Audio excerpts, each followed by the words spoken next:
Pyramid के माध्यम से शोध कार्य किए थे। शोध के परिणाम स्वरूप निर्णय लिया गया कि मुंह की पश्चिम दिशा में स्थित न्यू गाइना और दक्षिण एशियाई क्षेत्र की तरफ विमान भेजे जाएं। साथ ही उन्होंने दक्षिण और मध्य अमेरिका में भी बस्तियां बसाईं।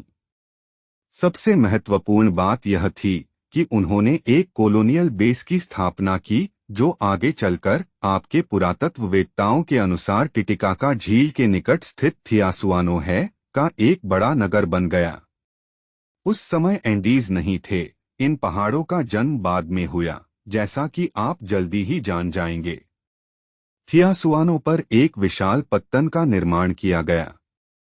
उस समय उत्तर और दक्षिण अमेरिका समतल थे और बाद में एक अंतर्देशीय समुद्र को जो वहां स्थित था, जहां अब ब्राजील है, प्रशांत महासागर से जोड़ने के लिए एक नहर का निर्माण किया गया। यह समुद्र अटलांटिक महासागर से भी जुड़ा था, जिससे एक महासागर से दूसरे तक जाया जा सके और अटलांटिस महाद्वीप पर बसा जा सके। लेकिन आप कह रही हैं कि उनके पास उड़ने वाले विमान थे, उन्होंने उनका प्रयोग क्यों नहीं किया?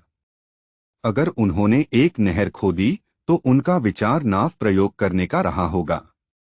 उन्होंने अपने उड़ने वाली मशीनों का प्रयोग वैसे ही किया जैसे आप विमानों का करते हैं, मिशेल, लेकिन बहुत अधिक भारी वजन के लिए वे एंटी ग्रेविटेशन मशीनें प्रयोग करते थे, ठीक जैसे आप पृथ्वी पर भारी वाहन प्रयोग करते हैं। इसलिए जैसे कि मैंने कहा, उन्होंने अटलांटिस महाद्वीप पर अपनी बस्तियां स्थापित कीं।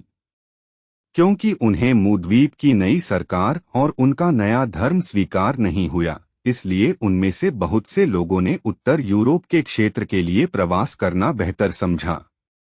ये लोग पानी के जहाज़ों पर जो भाप और हवा से संचालित होते थे, निकले।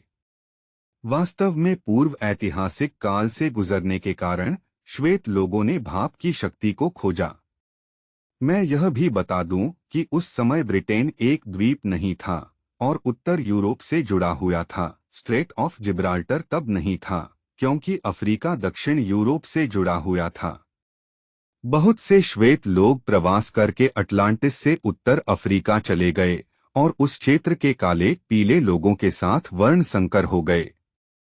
यौन संबंधों से मिश्रित प्रजातियों का उदय हुआ, जो हजारों साल तक चलता रहा और जिन्हें अब आप बर्बर, तुआरेग्स आदि नाम से जानते हैं। उन दिनों हम लोग अक्सर पृथ्वी पर जाते थे।